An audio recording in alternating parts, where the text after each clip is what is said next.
Welcome back, everybody. In this video, I'm going to be talking about something really exciting for me, which is that I finally understand well enough how to use promises in my code. And it comes from a code snippet that I found on Stack Overflow. I will link it in the description box below. It gave me that aha moment that I'm hoping to share with you guys today.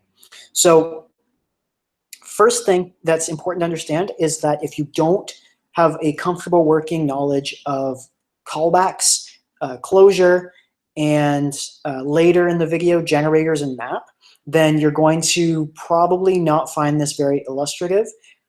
But if you're comfortable with those things, they won't distract you, then I think this will be a really helpful example because it certainly helped me understand how to use promises better in my code.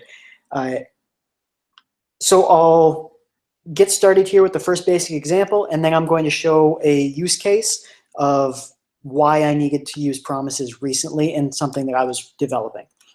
So first things first, it starts with fs.readFile. So readFile is a asynchronous function or method on that comes with Node, and what it does is it reads the contents of the file and executes whatever callback you pass in.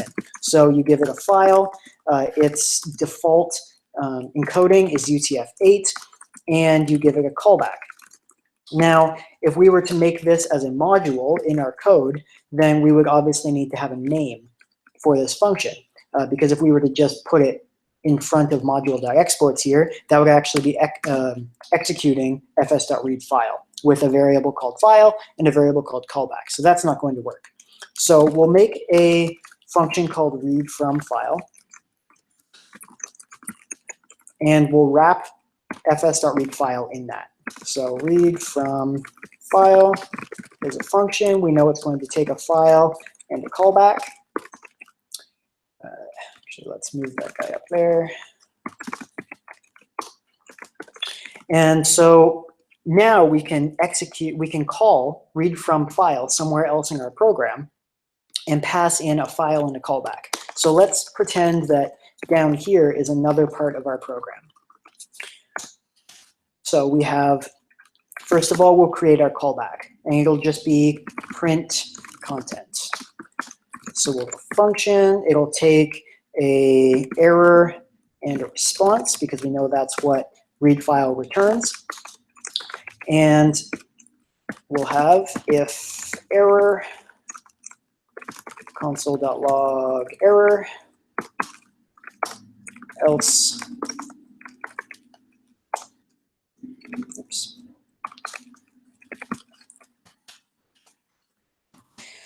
And if there's no error, then we will console.log our response. So nothing super crazy there. And then our call site will be read from file. And the file that we're going to read will be data.json. And the callback that we'll pass in will be print content. And so that's fine. We now have a function that will console log, but maybe instead we want to be able to assign a value that returns from read from file.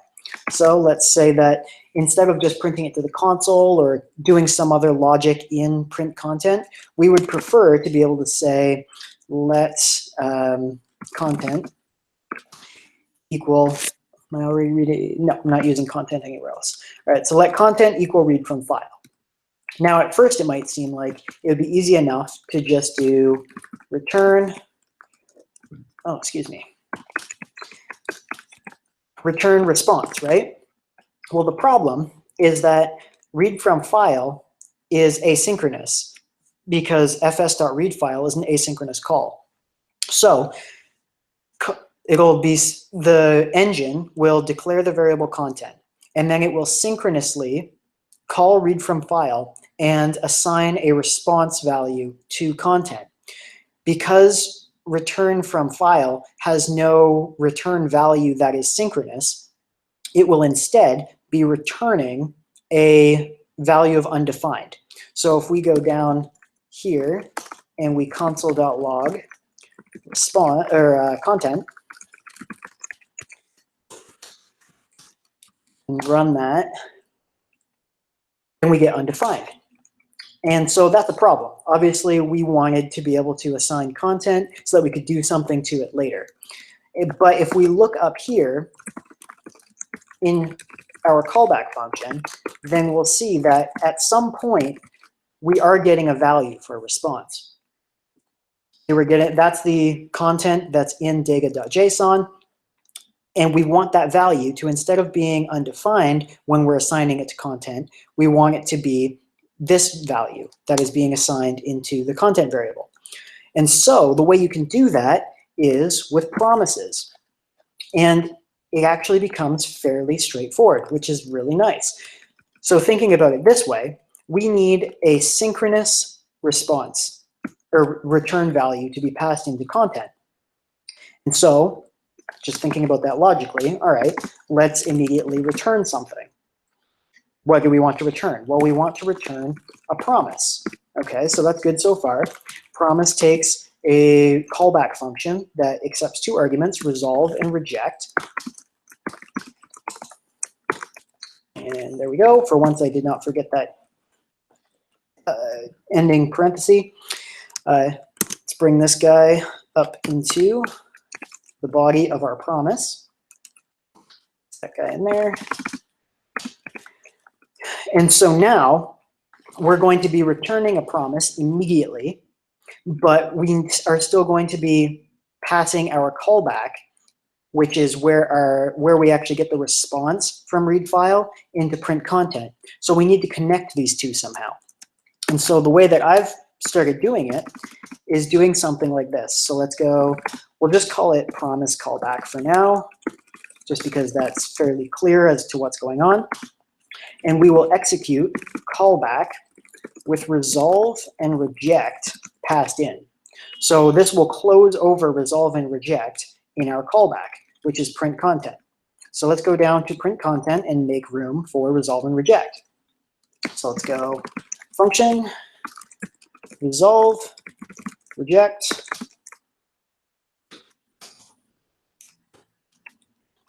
Actually, let's leave it like that. That's going to be easier to type. And now we'll return that function. Bump these guys in so it's easy to read. And there we go. All right, so now we have print content. It will close over, resolve, and reject, and then return a function which will handle the response from read file.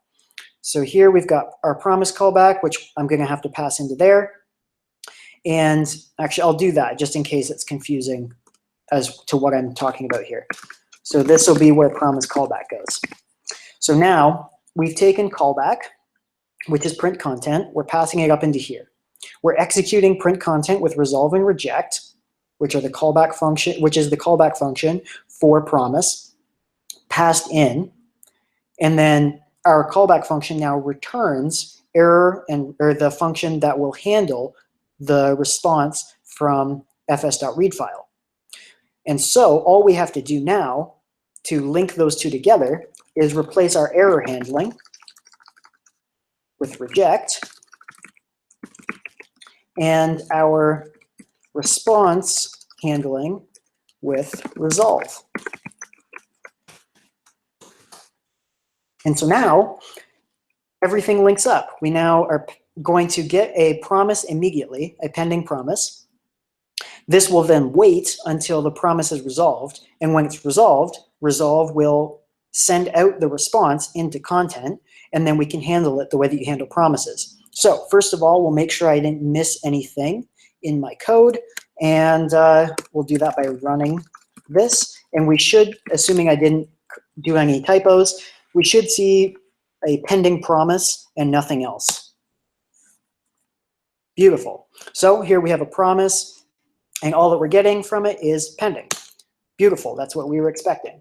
So all we have to do in order to handle the promise is then do content.then, which is the function or the method that will be called when resolve is executed, and then we'll be passed a response.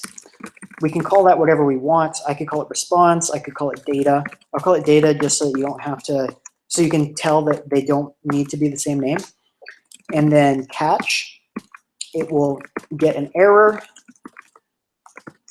And so if there was an error, then we will console log the error.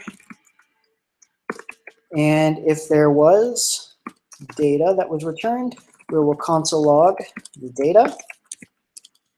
I'll leave this out just so you can see the order of everything. Run this module. And there we go. So first the promise is pending. That's the value in content. But then as soon as we get a response value from our asynchronous call, then it is, then it is passed into content. The value of content is updated to be the actual response value. And then we print it out to the console with .then console log. So this guy here. And so the implications of this is that really all the promise is a synchronous wrapping around an asynchronous call. So I've heard everything about it's the promise of a future value, it's the placeholder for a value that's not yet there. All that's fine. It didn't help me write better code until I understood that all I had to do was make a callback function that could handle the resolve and the reject events and treat the value that was returned as an initial value or as a state tracking variable. So the value of promise starts as pending. And so the JavaScript engine knows that content is still pending. So don't do anything yet. And then it's listening for when that is resolved. And once it's resolved, pending is no longer the state. So then it'll execute the handling code. So the .then or the .error. And so that just blew my mind, and I could not wait to share it.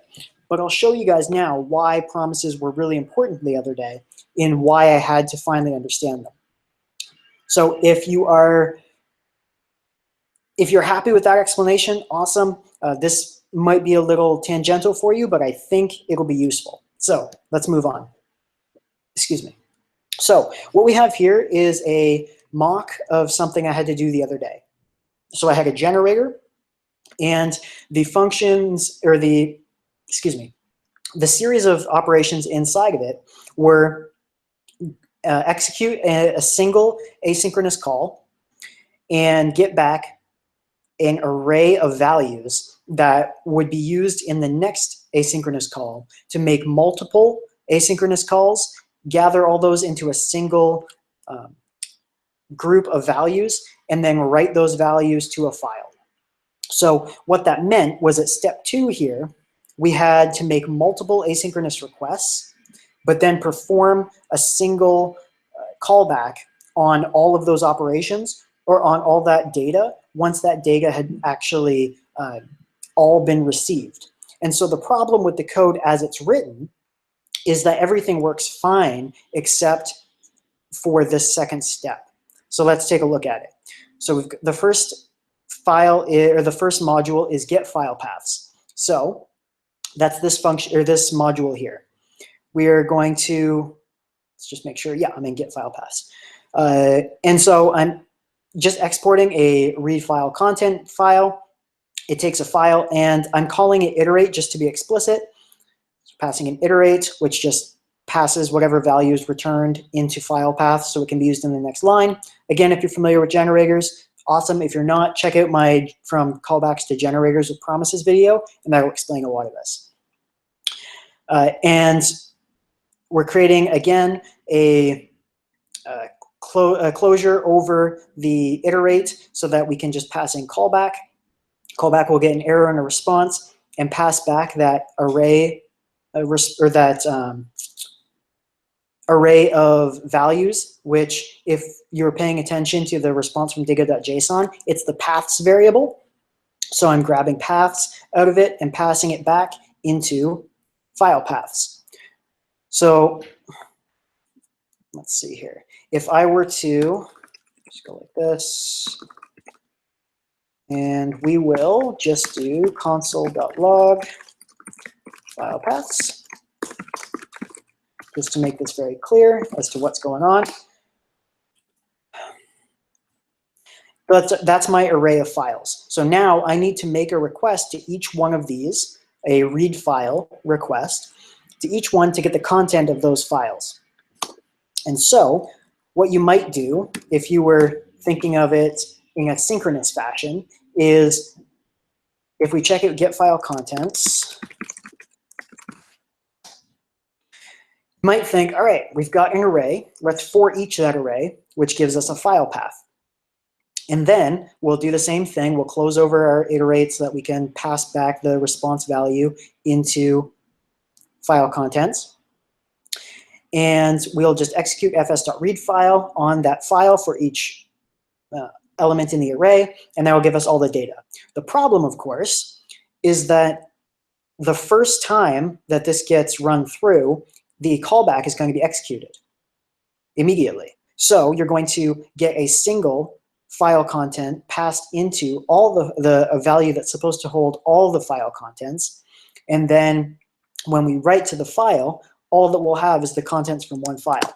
So let me show you. We go here. Actually, I'll show you write to file first. It should be fairly obvious what it does. To file. It just takes whatever content is passed in, writes it to the file, and then executes the iterate callback so that we know that everything is done, and it will say console log done. So let's do that. Let's go node run. What do I do here? Node run. There we go. So again, oh, I must have forgot to write that. Anyway, it says it's done. So let's node run. There we go, that's better. So I just hadn't written it since I did the console log. And now if we check out the content that's in output.txt, all we have is one of the file contents, and that's not what we want. So what we want instead is to turn this at get file contents. We want to turn this into an array of promises, and when they all resolve, then we return that value in the callback. So let's get to it. First things first, we know that if we're going to get an array of promises from an array, we want to turn each value into a promise. And when you want to do a transformation, the way you do that in JavaScript is with .map. So let's take, well, a variable, we'll call it all data, and the array, and we will .map. That will give us a file.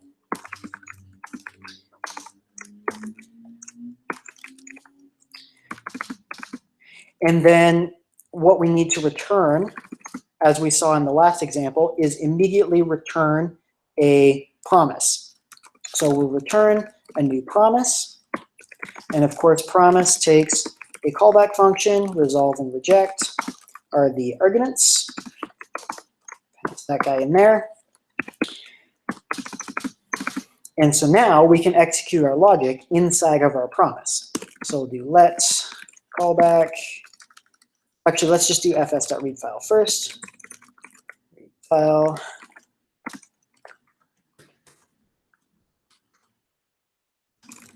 And callback.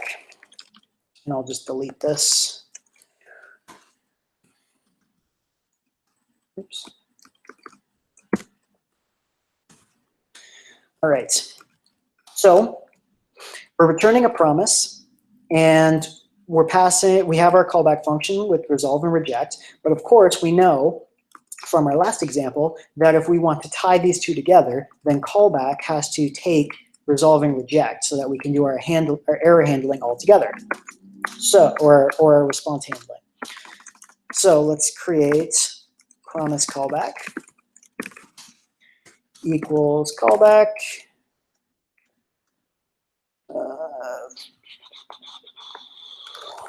Let's do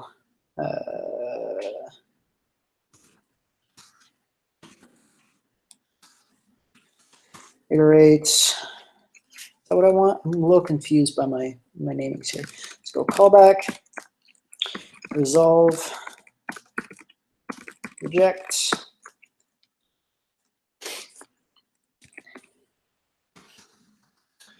And we want to pass in our promise callback.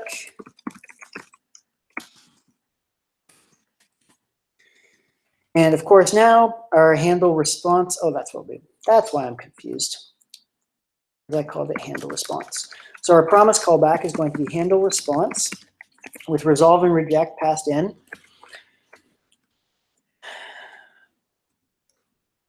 And our iterate. So let's go here, resolve, reject, and callback.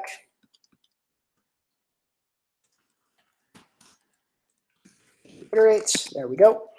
All right, so we're passing in iterate, we're passing in our array, mapping over our array, returning a promise immediately, passing resolve and reject into our promise callback, which is closed over in our handle response. Iterate is also passed into our handle response function. Then when we execute promise callback down here, it's returning this inner function, which takes an error and a response. And so now we have to go up here, replace our error handling with reject, and our callback with resolve. I've got myself all turned around here. Oh, that's why. Because I don't need to use that yet. Sorry, if you were confused about iterate, so was I. Too much switching back and forth in my head here for prep. All right, so now we have everything set up here. All we need to do now is set up our handling for when all data is ready.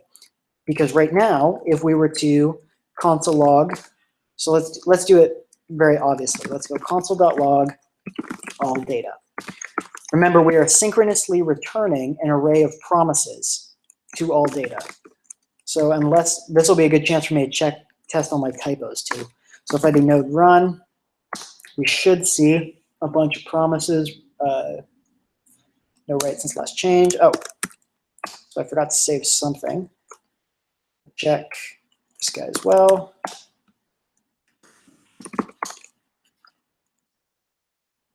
There we go. So we have an array of promises and they're all pending. Now, the really cool thing about promises is that we can then take our array of promises and say we don't want to do anything until every promise has resolved. And you do that with promise, capital P, dot all, and then you pass in the array that you want to, the array of promises that you want to address with the promise.all.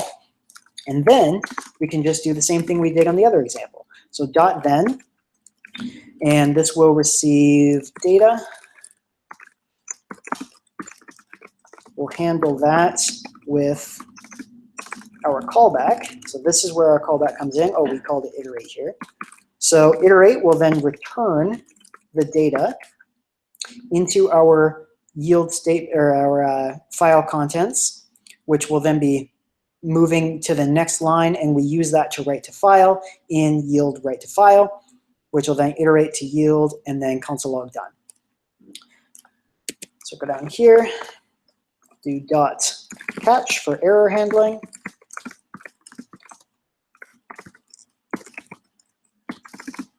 And here we can just console log our error if we get one. All right, so now let's first of all make sure that everything's working as we expect. We'll console log our data once it gets to the point where all the promises have resolved. So did I leave any other console logs? I don't think so. So we should then just see our array of data. No. There's our array of data. File 1 contents, contents from tile 2, bam, bam, pow, and third file contents, all in an array. And we're going to pass that back into, actually, let's stringify that. No, that's fine. I'll just leave it like that. So we'll pass our data back in with iterate. So this will store it in write to file or in file contents, then write to file will write those file contents, yield it back out, and get done. We just ran that. So now if we go cat outputs, we should see all 3 file contents. And there we go. So there's our 3 file contents. You can see that all it did was just stringify it directly, so it left the commas in there. I could try to remove those, but I'm not too worried about it, because the main point of this was to show how a single synchronous call can benefit if you need a return value from using promises, or more importantly, is if you have a bunch of calls that you need to make asynchronously, but you need to handle them all with one response, then a great way to do that is with an array of promises and Promise.all. This way you're synchronously getting a response value or a return value of a pending promise, and then once all those promises are ready, essentially, then Promise.all will execute your error handling, or well, actually I think error handling happens as soon as any error is thrown, but if they're all ready and there were no errors, .then will be executed, which is where you can put your callback logic. So my mind was totally blown when I realized this. I hope it helped you guys. I'm super happy with how much I've been able to hopefully convey to you guys without totally confusing myself too much. I know I have a harder time with live coding than with having it already laid out, but I feel like this was a good chance, because if I just threw this code at you already written, it's probably hard to dive into. But hopefully that made sense. I'm going to make sure I include links to the other videos I mentioned, as well as the Stack Overflow example that I saw that triggered this understanding for me. If you learned something, comment below, like the video, whatever is the best way for you to tell me that this was a good video. Let me know what you'd like to see next, and I'll catch you guys in the next one. Thanks so much for watching. Have a good one. Bye.